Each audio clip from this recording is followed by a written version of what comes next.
my time. I'm a partner and I negate the resolution that family vloggers do more harm than good. Now, Judge, today we will be following the similar definition of the opponents that brought up of family vloggers, which I will state once again. They stated something like, I don't have the word for word, sorry, but again, it's social media users who film videos of their family. And most time, if not all the time, it's for monetary gain, and it is, of course, for the general public. It's not just sharing with friends and family. We'll fine stick with that definition. It doesn't really change anything about the case today, so we'll get into it. And our first contention, I'd like to talk about the origins of family vlogging. Now, the opponents mentioned it, but I want to get into why it truly began. Now, family vlogging began as a result of what was known as the care crisis. And the care crisis stemmed from an issue of the rising generation of parents who claimed to not know what they were doing, having issues with raising children and leading a family. They had lots of issues with it, problems with it, and they had no form of source of information that was reliable enough to them. And in turn, there were people who took platforms such as YouTube, rising platforms at the time, and began filming their family, began filming to try and show why this is the best way to parent your kids, this is the way to handle situations and judge. It may be a little different today, but the fact still remains that the origins, purely by itself, were pure. Their intentions were to prove that, were to help new parents and new families make the best ultimate decisions. So take a question. Would you also agree that no matter how it originated, would it become today in the present day is more important? I was just about to guess that.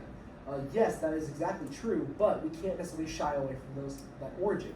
While the current modern day may have changed a bit, the origin still is very important to highlight, and I'll get into that right now. The opponents, throughout most of their case in their first contention, talked about the fakeness of family vlogging, and their second contention they talked about it is detrimental towards the kids as well as the family as a whole. And I'll be attacking both these as that this was the main arguments that they brought up. Their first contention, again, was that family vlogging most of the time is fake. Is that it's, fake scenarios, fake outcomes, and that's what it's become. Judge, I don't necessarily see what's the major harm as a result of this. For instance, let's say, you go on a vacation, right? The vacation is, I guess, filmed. It's just fake, you could say, because it's simulated. But the fact still remains that you're, as a family, going on a vacation. Whether there's a camera there or not, the fact still remains that you're there in the present and you are still receiving that. Sure, it may be fake and there may be, retakes, things like that, but that's necessarily not as harmful or detrimental as the opponents would like to make it. Yes, I take the question. Okay, right, but a genuine family vacation that you're just taking for fun versus a family vacation that is orchestrated and directed, wouldn't you agree that the former is preferable to the latter, the orchestrated, filmed, directed one? Well, I guess that's somewhat subjective in and of itself, because first of all, family vlogging is for monetary gain. So first of all, most of these channels operate under a higher amount of revenue, a higher amount of budget for these kinds of content. So I guess you could weigh that. I see your point there, but the fact still remains that certain families, due to having possibly, more money to spend as a result of, being a family vlogging channel, most of their business expenses or their job expenses go towards going on vacations. It's still a possibly even a better experience. I'm not going to get too much into that, but the fact still remains that it is just different. And the second contention, the opponents brought up saying how it is detrimental towards the kids as well as the family. And when I asked upon questioning about what the examples of children as when they become adults try to leave the public sphere and how they can't necessarily avoid it, when the opponents brought up multiple of their examples, not all of them were necessarily family vlogging. They brought up, I believe it was dance moms. I'm sorry, I forgot. But the fact still remains that this kind of example is not family vlogging under the resolution. Again, it's families filming themselves. Different. I don't want to get into too much of it, but that's different.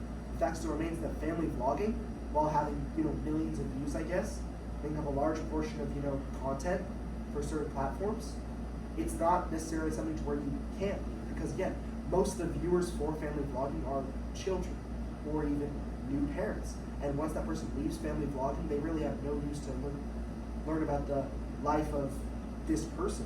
That person can leave if they chose to do so. However, a lot of them may choose to continue with the fame kind of aspect. They choose to begin a social media platform and things like that. But I don't want to get too much into that because it is a little bit unrealistic. But what I wanted to bring up in our second contention was how family vlogging and the way that news media portrays family vlogging most often is one-sided. It's small scoped. It's not for the whole total majority of what family vlogging is. Very popular recently on the news is the case of, I don't know how recent it was, but the case of Ruby Frank, who was a famous family vlogger, and then she was convicted of abuse in her family, which as a negation, and I'm sure the affirmation agrees as well, is a horrible issue, not something that is promoted by either side. Now, judgments may seem like it proves that there's harm to family vlogging, but I wanted to highlight that abuse issues like this are already present in the American public and the worldwide public, and if you get rid of family vlogging, you're not getting rid of domestic abuse, you're not getting rid of abuse towards the children, and also, these kind of family vlogging abuse is not the majority. It's not 100%, it's not 50%, it's maybe 10%. The fact still remains that news media, to gain attention, look at us, we're so to hook you, for entertainment purposes, are going to take these extreme cases of abuse, such as the one being Ruby Frank. And the fact still remains that a lot of family vlogging is not what the case of Ruby Frank is. It's not this abusing your children. In the case of Ruby Frank, she coerced her children to jump into a cactus field. I'd say that's not the average family vlogger. I'd say that's not, 80% of family vlogging.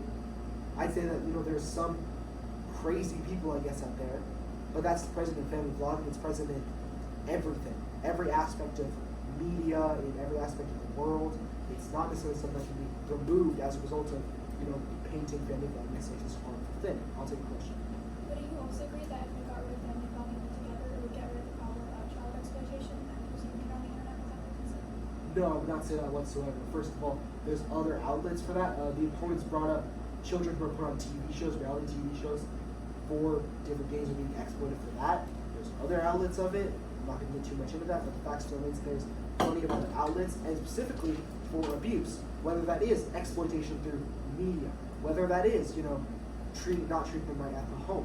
All of that goes to show that this is a very small aspect of it, and is somewhat proportional, I would say, to the world's aspect. For the people who have problem family vlogging channels, that's proportional to the world's issues of domestic abuse, domestic problems, and exploitations. And the opponents in their third petition said that if we didn't bring them enough good arguments, that they would win.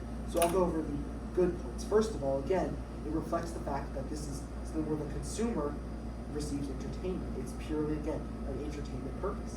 And by the amount of views that family vlogging gets, it shows that the people clearly enjoy it, whether it's children or adults.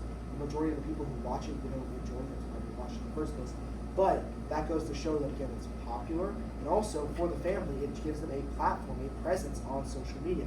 For instance, I mentioned earlier, during the care crisis, there was a lack of the family presence on social media. Family vlogging gave it that outlet, gave it that opportunity for families to receive the support that they needed to be able to highlight issues and facts, all going to show that family vlogging does indeed do more good than harm, and that is why my partner and I are being